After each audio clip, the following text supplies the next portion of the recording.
I never asked to be born, and my parents never really wanted me either. My mom says she was young and foolish, madly in love with a guy who couldn't stay loyal. Before long, she found out she was pregnant. That baby was me, Rachel, the mistake. Mom wanted to get rid of me, but both sets of grandparents found out and stopped her. Back then, people didn't raise kids alone, so my parents got married, and I came along 11 months later, kicking and screaming. Dad never let me forget how I ruined his life. "There goes my youth," he'd say every time he looked at me. To him, I wasn't a daughter. I was a burden, something holding him back from the life he thought he deserved. For 12 years, it was just the four of us in that tiny house. I tiptoed around trying not to make Dad mad, while Mom cooked and cleaned like her life depended on it. Dad would come home from work with a frown that only got worse when he saw me. Then my little sister Olivia was born, the miracle child, the one they actually wanted. After that, I was pushed even more into the background. "Rachel, watch your sister. Rachel, be quiet, Olivia's sleeping. Rachel, why can't you be more like Olivia?" It was always about Olivia. She got new clothes, while I wore hand-me-downs. She got praised, and I got scolded. She got love, and I learned to live with disappointment. By the time I was 10, I was doing most of the housework, cleaning toilets, mopping floors, dusting shelves. You name it, I did it. Not that anyone thanked me. It was just expected. But there was one thing I didn't mind doing: cooking. Something about mixing ingredients and creating flavors felt like magic. I remember the first time I made my special lasagna for a family gathering. Aunt Kelly took a bite, and her eyes lit up. "Cheryl, this is incredible. When did you become such a great cook?" Mom just smiled and took the compliment, soaking up the praise. I stood in the corner, invisible as always. "Actually, I made it," I said, trying to speak up. They laughed like I had told a joke. "Rachel likes to help in the kitchen sometimes," Mom quickly added, still soaking in the compliments. "Isn't that right, dear?" I closed my mouth, knowing it didn't matter. No one ever believed me anyway. As I grew up, the kitchen became my escape. While Olivia got all the attention and gifts, I found comfort in cooking. By the time I reached high school, I could make a great pot roast, one even Dad couldn't complain about. "Not bad," he'd grunt, stuffing his face. Coming from him, that was high praise. But cooking wasn't just about feeding my family. I had bigger dreams. Every night, I'd imagine my own restaurant, full of happy customers enjoying my dishes. One night at dinner, I couldn't hold it in any longer. "I want to open a restaurant someday," I blurted out. The silence that followed was overwhelming. Then Olivia snickered. "You? A restaurant?" Mom looked worried, like I had just said I wanted to be an astronaut. Dad didn't even bother looking up from his plate. "Restaurants fail all the time. You'd be broke in a month," he said. "But I'm good at cooking." "Everyone likes my food," I protested. "Everyone likes free food," Dad scoffed. "That doesn't mean they'd pay for it." Olivia chimed in with her sickly sweet voice. "Maybe you could work at McDonald's, Rachel. I hear they're always hiring." When it was time for college, I had my heart set on the best culinary school I could find. To my surprise, Dad agreed to pay for it. "This is your inheritance," he said gruffly. "Don't expect anything else. The house, the savings, that's all going to Olivia." I should have felt hurt, but I was too excited about culinary school to care. This was my chance to prove myself, to learn from real chefs and get better at what I loved. College was a whirlwind of chopping, sautéing, and baking. For the first time in my life, I felt like I belonged. My classmates appreciated my cooking, and my instructors praised my creativity. But reality hit hard after graduation. With no money for my own place, I had to move back home. The difference between my exciting college life and my family's coldness was huge. "So, you're a chef now?" Olivia smirked over dinner. "Does that mean you'll be doing all the cooking from now on?" Before I could answer, Mom jumped in. "That's a great idea. Rachel can cook, and you can focus on your studies, dear." Just like that, I was back to being the family maid, but this time with a culinary degree collecting dust on my shelf. I managed to get a job as an assistant chef at a local restaurant. The pay wasn't great, but it was a start. Every night, I came home completely exhausted. only to face piles of dishes and laundry. "This is your rent," Mom would say, handing me a list of chores. "You're not a kid anymore. You need to help out." But I didn't let it get to me. Every free moment I was planning, dreaming, and hoping. I knew that one day I'd have my own restaurant, and when that day came, I'd show them all what I could really do. 3 long years passed, each day feeling the same. I cooked, I cleaned, I worked hard at the restaurant, and I watched as Olivia got everything I had always wanted. The day Olivia started high school, Dad came home with a huge grin on his face. "Olivia, honey, come see what I got you," he called out. We all went outside, and sitting in the driveway, like a shiny slap in the face, was a brand new car. "A car? But I don't even know how to drive yet," Olivia said, eyes wide with surprise. Dad laughed and tossed her the keys. "You will soon enough. My girl deserves the best from the start." I bit my tongue so hard I could taste blood. When I turned 17, I got a second-hand bike, and that was only because I needed it to get to my part-time job. And it didn't stop there. Every week, there was something new for Olivia. The latest iPhone, a MacBook Pro, designer clothes. They even renovated her bedroom, turning it into something that looked like a luxury hotel room. Meanwhile, I was still in my old room, with the same faded wallpaper and the same squeaky bed I'd had since I was 12. At least the spiders kept me company, right? I started thinking about moving out. Maybe I could find a roommate and share the rent on a tiny apartment. Anything would be better than this constant reminder of how little I mattered. But then Christmas came around. I had been saving up, determined to get everyone nice gifts for once, to show them I wasn't the failure they thought I was. I ended up buying lottery tickets for everyone, not the cheap scratch-offs, but tickets for the big jackpot. Christmas morning came, and I handed out the envelopes, trying not to look too eager. Mom opened hers first, and her face dropped. "Oh, lottery tickets," she said. Dad snorted. "What is this, a gas station gift?" Olivia didn't even bother opening hers. She just rolled her eyes. "Gee, thanks, Rachel. Really thoughtful." Mom tried to sound nice, but her voice was dripping with fake sweetness. "I guess since Rachel didn't really get us anything, she won't be expecting any gifts either." "That seems fair, doesn't it?" Mom said, her voice cold. I felt a lump in my throat. Without saying a word, I snatched the lottery tickets from Dad's hand. "You know what? I'll take them. Merry bloody Christmas." I stormed out, ignoring their shocked faces. Who cared about their family dinner anyway? I texted my coworker Lauren. "Hey, you still at the restaurant? Mind some company." An hour later, I was sitting at the bar of the closed restaurant, sipping cheap champagne with Lauren. As the night went on, we swapped stories about horrible families and crushed dreams. It wasn't exactly a warm, cozy Christmas, but at least I didn't feel so alone. A few days later, I was at work, same as usual. During my break, I checked my phone and saw a missed call from an unknown number. "Probably just another scam," I muttered, tossing the phone aside. But then it rang again, same number. Curiosity got the better of me, and I answered. "Hello, is this Rachel Jackson?" a cheery voice asked. "Yeah, who's this?" "This is Kelly from the State Lottery Commission. I'm calling to inform you that you're holding a winning ticket." I almost dropped the phone. "What? Are you serious?" "Absolutely. One of your tickets matched all the numbers in the Christmas drawing. After taxes, your winnings come to $900,000. The world spun around me. In a daze, I headed home, my mind racing. This was my chance to finally open my own restaurant, to prove to everyone what I could do. I burst through the front door, unable to contain my excitement. "You won't believe what happened," I blurted out. They were all sitting at the kitchen table, staring at me like I had grown a second head. I won the lottery.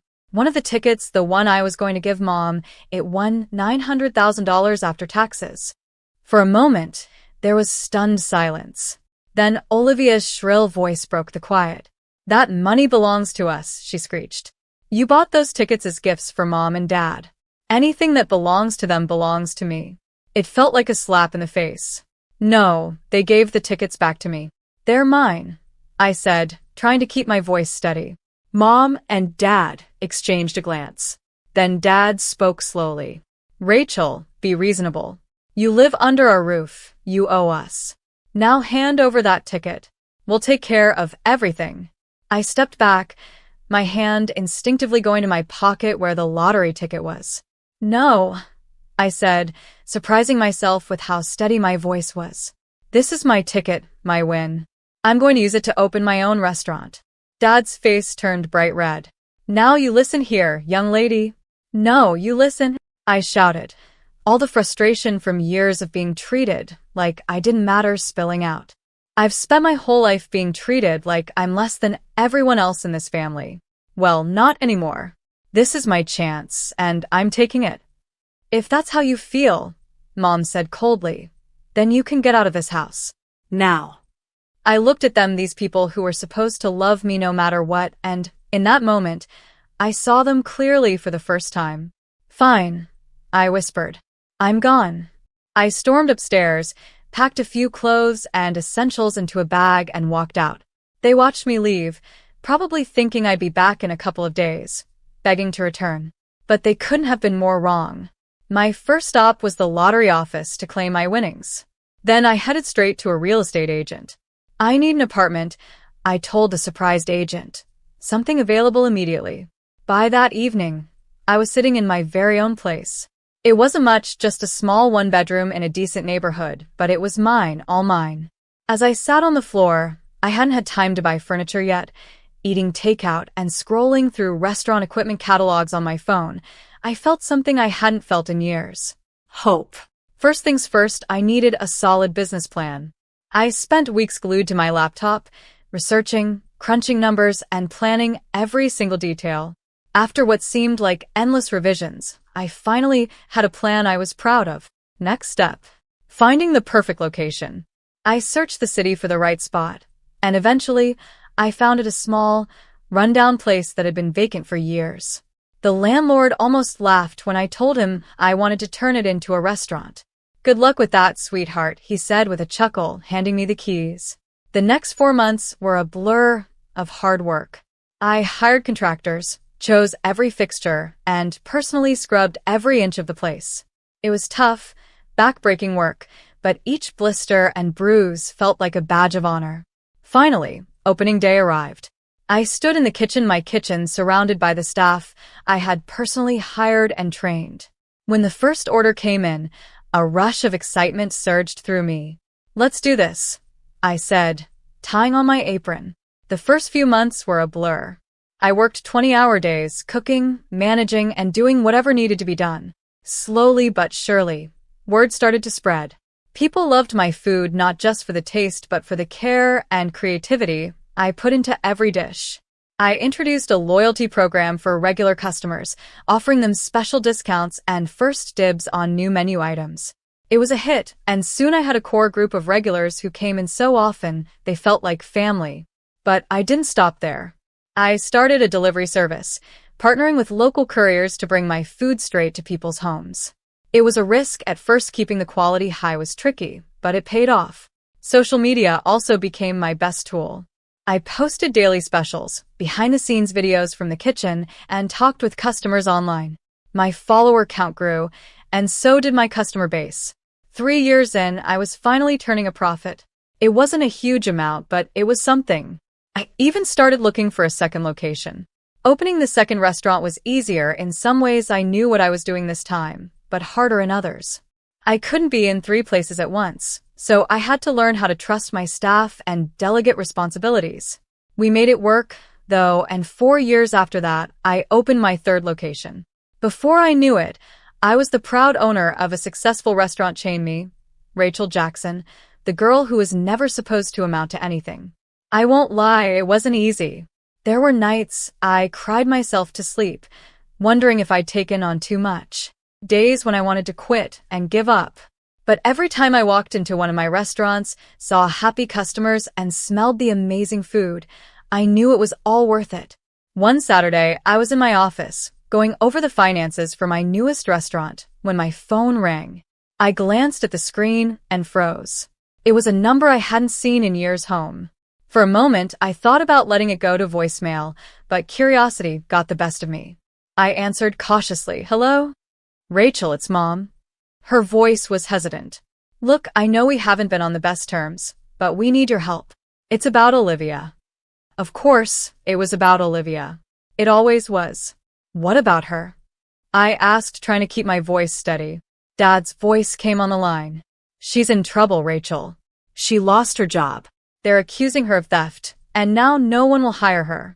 We were hoping you might have a position for her at one of your restaurants." I almost laughed. After everything they put me through, now they had the nerve to ask for a favor.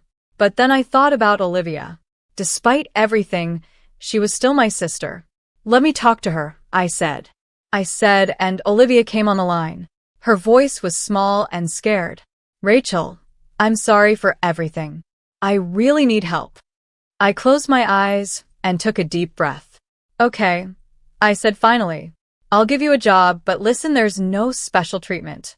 If you mess up, you're out. Got it?" "Yes, thank you," Olivia said, her voice full of relief.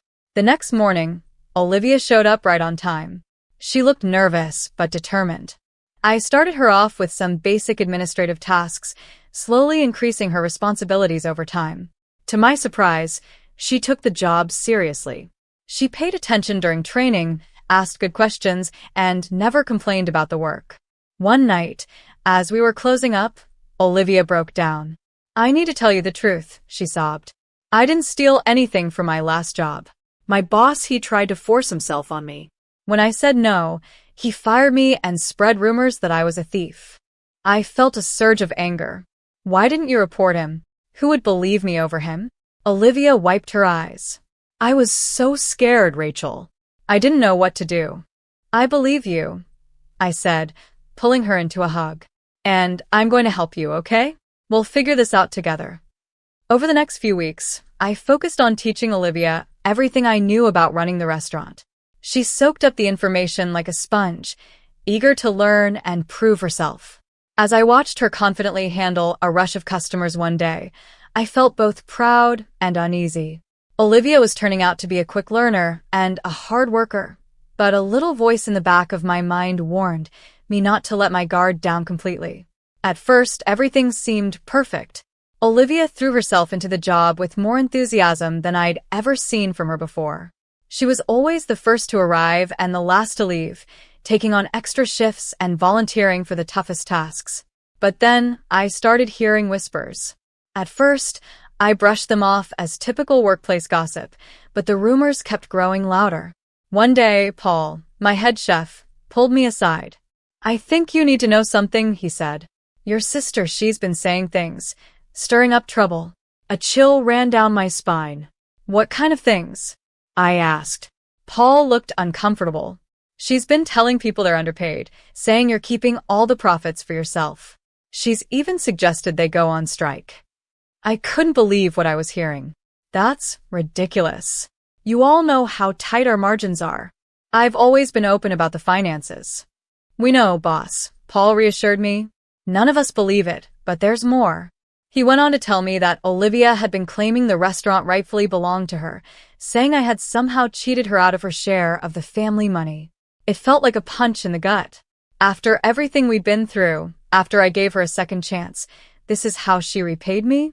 That evening, I confronted Olivia, my hands shaking with anger and disappointment.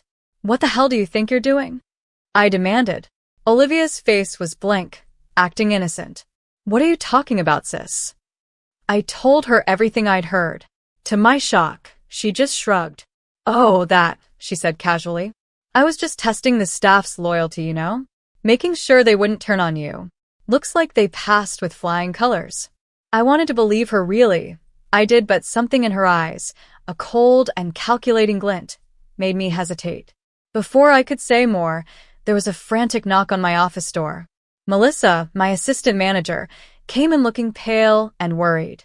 "Rachel, we've got a problem," she said. "There's a big shortage in the cash register. Over $10,000 is missing." We spent hours going over the books, checking and rechecking everything. There was no mistake, a significant amount of money was gone. Only 4 people had access to the register. Melissa, Paul, and Olivia. I had known Melissa and Paul for years. They'd been with me from the start, through all the highs and lows. I trusted them completely. As if reading my thoughts, Olivia came up to me and whispered, "You know, I've noticed Melissa staying late a lot recently. And she did just buy that fancy new car."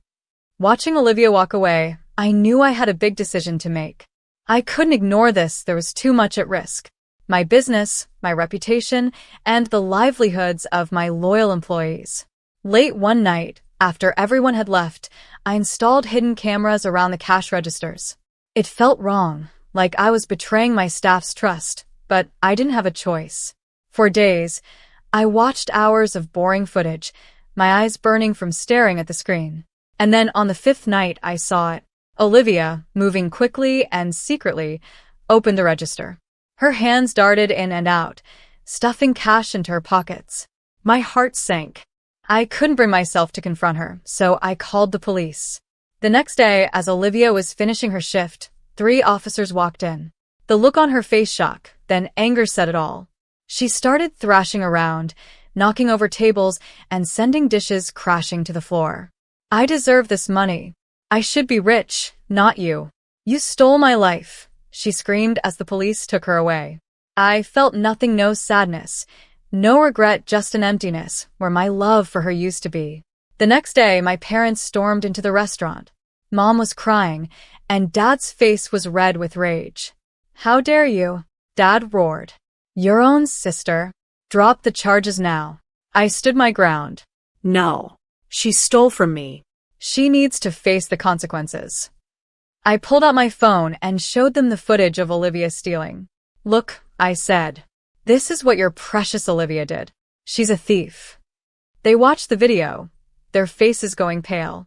But instead of understanding, their expressions hardened. "You set her up," Mom accused. "You've always been jealous of her." I couldn't believe what I was hearing. Jealous? Are you kidding me? You gave me nothing and expected me to be grateful. Well, I'm done. Olivia made her choices, and now she has to live with them. They ranted and raved, switching between threats and pleas, but I didn't back down. "Get out," I finally said. "Get out of my restaurant and get out of my life. If you don't leave now, I'm calling the police." They left, but not before Dad spat. "You'll regret this, Rachel. Mark my words." The trial was a nightmare. Olivia's tearful performance on the stand almost made me doubt myself. But then came a surprise witness, her former boss. He testified about how Olivia had pursued him aggressively, threatening to accuse him of sexual harassment when he rejected her. He also explained how she had stolen money from the company in retaliation. In the end, the jury found her guilty. As they led her away, she gave me one last look. There was no remorse in her eyes, only cold hatred. I haven't spoken to my family since that day. Sometimes, late at night, I wonder if I made the right choice. But then I look at what I've built, at the life I've made for myself, and I know I did. Standing in the kitchen of my newest restaurant, watching my staff prepare for the dinner rush, a sense of peace washes over me. This is my family now. This is my home. And nobody, not Olivia, not my parents, not anyone can take that away from me.